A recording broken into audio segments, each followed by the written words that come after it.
Hello, good morning. Welcome to the Conundrum, or I should say to the copyright conundrum. But, you know, sometimes I feel that I'm a conundrum too, even to myself.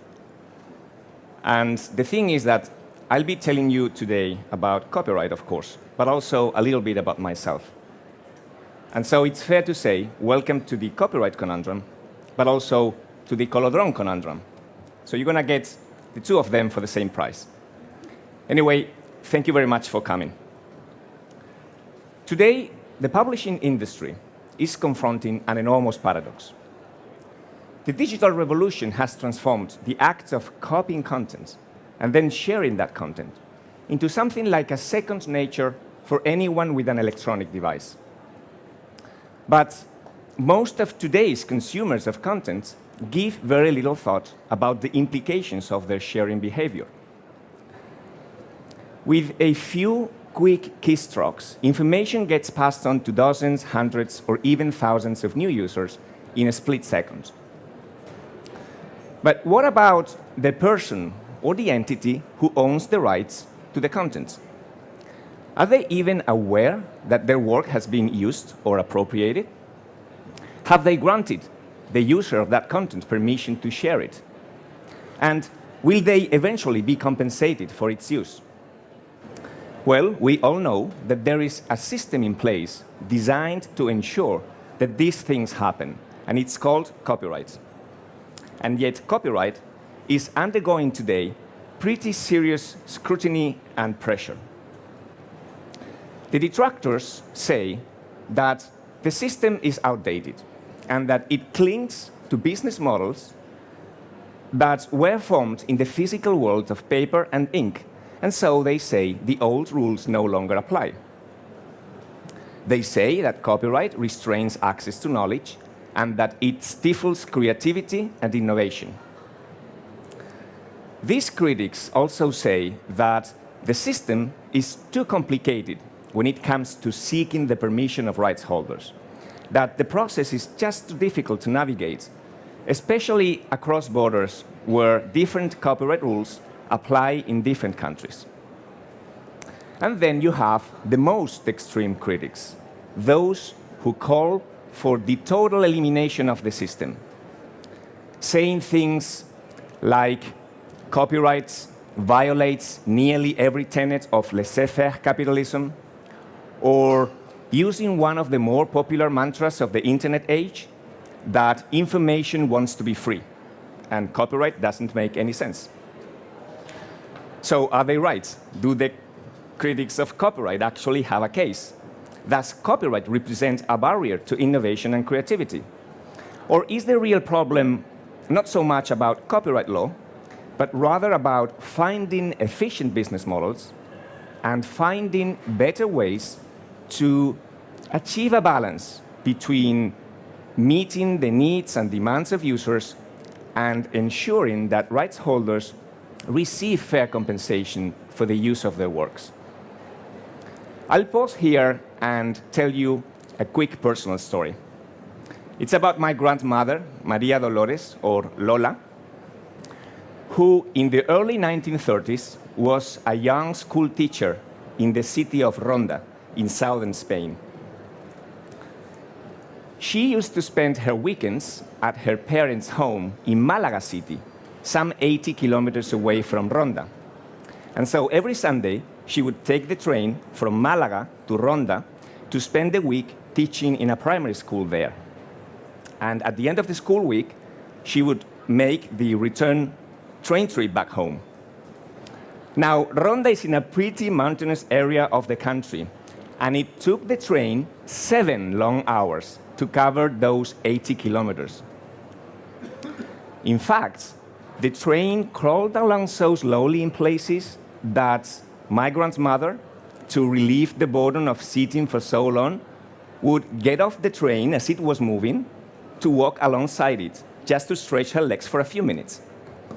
Then she would hop back on the train, return to her seat, and continue on her journey. Now fast forward, say, 40 years, early to mid-1970s. I am a young boy living in Madrid. And at that time, a train trip from Madrid to Malaga also took about 7 hours. But the distance it covered in that time was 600 kilometers. An astonishing advance if you compare it to the 80 kilometers that my grandmother traveled in the 1930s. For me, this is a reminder of how far we had evolved in just a few generations, and of how fast transportation and many other things had changed in 40 years. But not everything had changed so much. I think it's fair to say that the ways in which books, newspapers, and magazines were produced, distributed, and consumed in 1970 had remained basically the same as they were back in 1930 and even before. I grew up as a kid, spending a lot of time in the bookshop that my grandfather Juan opened in Malaga City, the largest and most important bookshop in town for almost 5 decades. And I witnessed there the introduction over the years of new communication technologies such as the fax or the telex machine, which certainly helped to process orders and manage other administrative stuff, but which didn't disrupt at all the basic business concept or the ways things were done. Again, things were done pretty much the same as they were done back in the 1930s and before. But as I started my career at the National Library of Spain in Madrid, this was the early 90s, things, of course, had started to change very fast, also for publishing, for libraries, for the book industry. And from then on, I think that the speed of change just accelerated. And it impacted, and it's impacting very much, very profoundly, the ways in which we all communicate, the ways in which we produce and consume knowledge, and I would add the ease in which we access, use, and share information.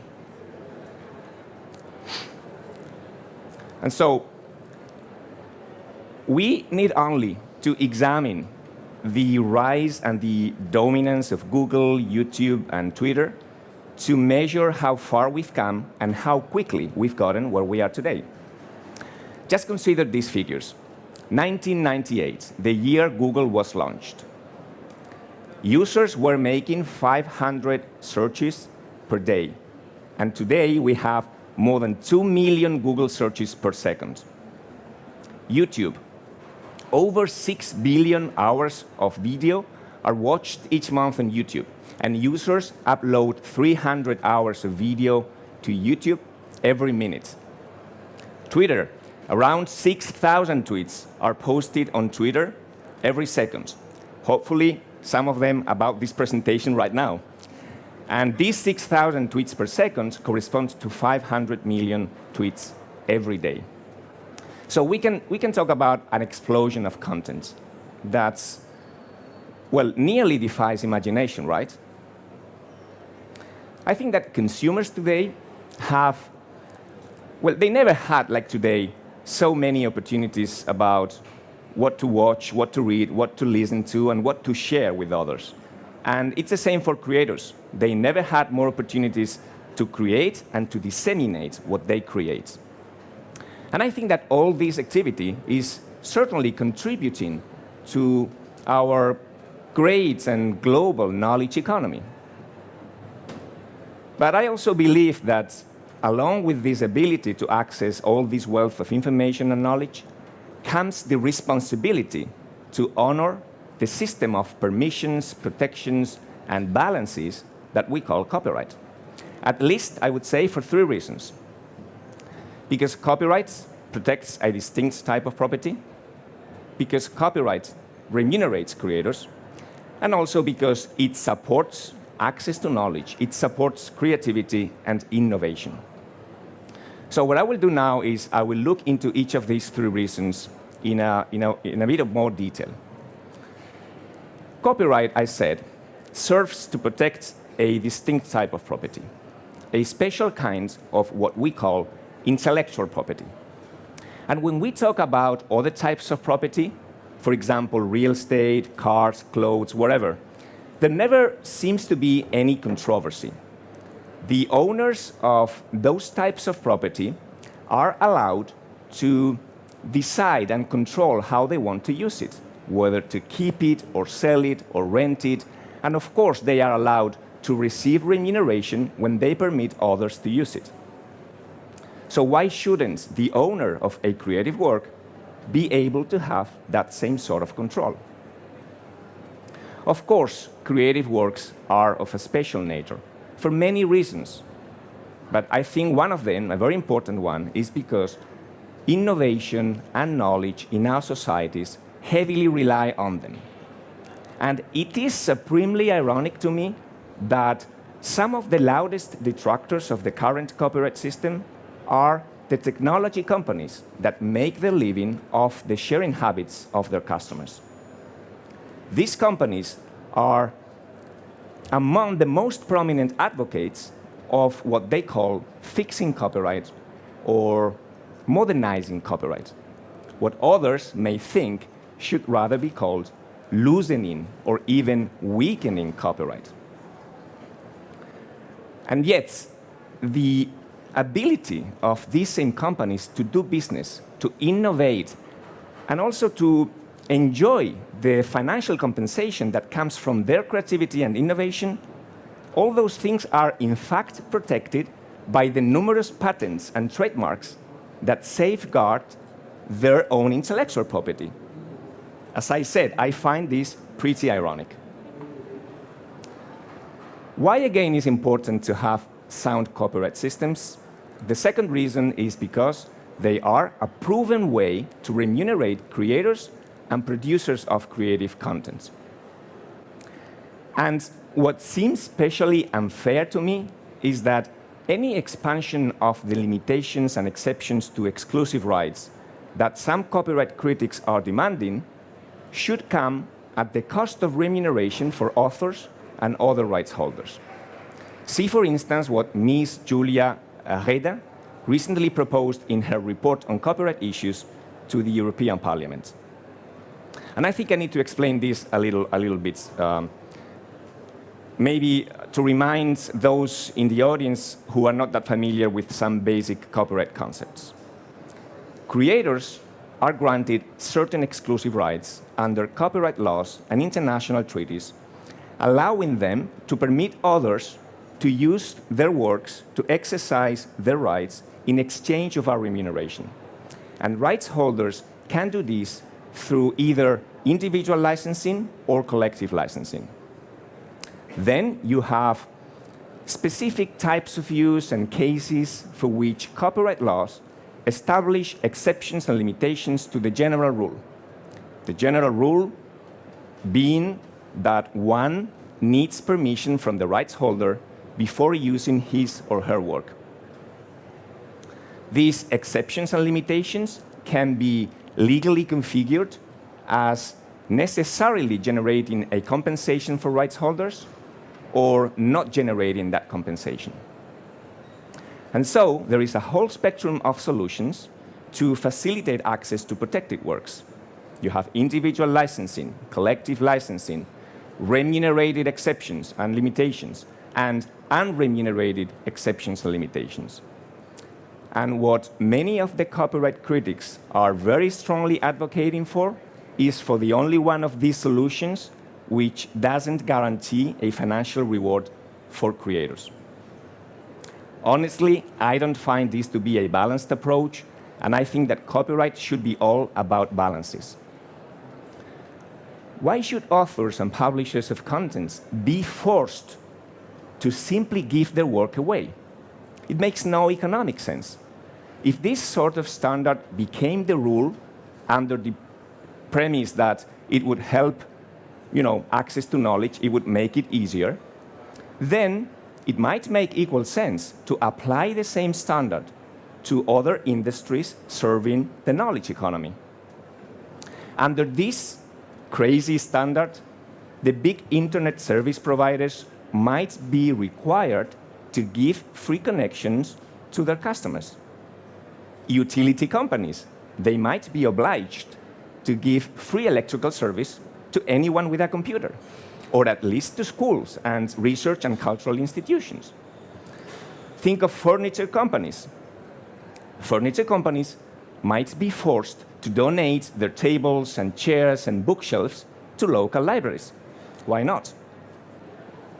Why should authors and publishers be the only ones expected to bear the funding of access to knowledge through the expropriation of their own rights? Again, I think this is a pretty unfair approach. And of course, there are businesses which include philanthropy in their business models, but it is nonetheless a choice for them. And I think it should be the same for rights holders.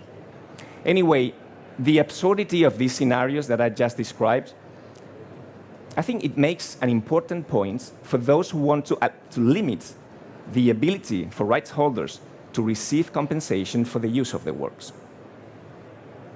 And this leads me to the third reason why I firmly believe that copyright is so important. My conviction that it supports and promotes access to knowledge, innovation, and creativity. It is becoming more and more common these days to hear this criticism. Copyright stifles, copyright restrains access to knowledge. It restrains innovation and creativity. And every time I hear this, really I find it to be openly preposterous. I don't know if you've heard of this American author, Jaron Lanier. He's a computer scientist, and he's written a couple of very interesting books, You Are Not a Gadget and Who Owns the Future, which, by the way, I highly recommend you to read if you haven't yet. Well, in his latest book, Who Owns the Future, Lanier says that the current obsession with free information is disguising the fact that information is people, and that people ought to be paid for value they contribute.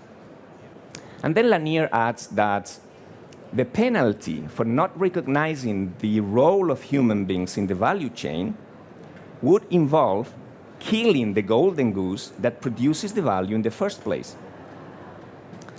Dr. Francis Gurry, Director General of the World Intellectual Property Organization, made a similar point during a recent conversation with Jens Bammel, who is the Secretary General of the International Publishers Association.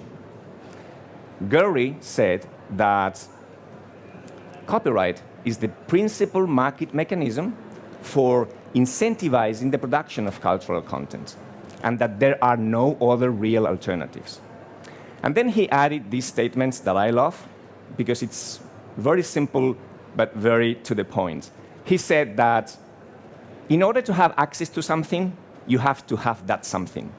And copyright plays an indispensable role in ensuring that we all have that something that you can have access to. It's beautiful. Jens Bammel, from the International Publishers Association, in a recent meeting of the United Nations Human Rights Commission that took place a few weeks ago, called copyright a success story because it has increased access to culture and science, and it has created enormous opportunities for both consumers and the creative industries. So this is another somewhat funny side of the Conundrum. And of course, I meant of the copyright conundrum. The fact that the publishing industry, which is an industry built on innovation, inspiration, and creativity, now stands accused of holding to old, outdated business models, and only for the sake of survival. Or I think that copyright, in very different ways, drives innovation. And the publishing industry offers a number of good examples. Think, for instance, of the scholarly publishing arena. The critics insist that the usual monetary incentives do not apply here, because they say scientific researchers generally are not motivated by copyright or by its economic benefits.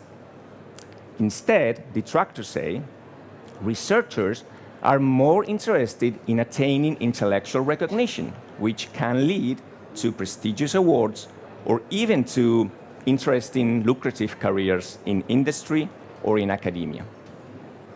But what is often left out of this conversation is any thought about how copyright thus incentivizes publishers of scholarly works so that they can develop the business models required to achieve something crucial: convert data about a new scientific finding or a new technical advance into a reliable, standardized, high-quality article that effectively delivers and conveys this information to new researchers and more scholars. And here, I fully agree with Mr. Adam Mossoff. Adam Mossoff recently wrote a paper for George Mason University School of Law about how copyright drives innovation in scholarly publishing. And Mossoff says that publishers exemplify the benefits of copyright by successfully investing hundreds of millions of dollars in creating innovative distribution mechanisms that disseminate high-quality, peer-reviewed, reliable research to researchers throughout a wide range of academic disciplines. You may be familiar with the widespread claim these days that there is very little cost to building, operating, and maintaining online platforms and ordering mechanisms for the distribution of cultural content. Well, clearly, at least to me and to many others, this claim has in reality no merit. Now, there is one area of the conversation where the copyright critics may indeed have a case, and it's their complaints that the present system is too complicated when it comes to seeking the permission of rights holders to use copyrighted works. And at the heart of this debate is, of course, the matter of licensing and the need to make the licensing process as easy and effective as possible for everyone, for the creator, the publisher, the consumer, and any other party along the digital content supply chain. We at Copyright Clearance Center believe that rights holders and organizations like ours who work for rights holders need to embrace solutions that accomplish three things: support the principles of copyright, of course, promote the work of creators, and very importantly, simplify copyright compliance and licensing for both content owners and content users. And this is absolutely key. We must make the process as easy as possible for the user to lawfully do what they want to do with the content. I believe that we at CCC are proving that it is possible to create efficient and market-driven solutions that make copyright work for everyone. Solutions that help to meet the user's demands and needs, and at the same time generate new revenue opportunities for rights holders. Fortunately, we're not the only ones who have this vision. Many others share the same concept, and I want to briefly refer here to the very important vision paper that I recommend you to read. The European Publishers Council calls for a seamless media and publishing ecosystem powered by three elements: technology, copyrights, and the implementation of practical, viable, and very importantly, user-relevant solutions.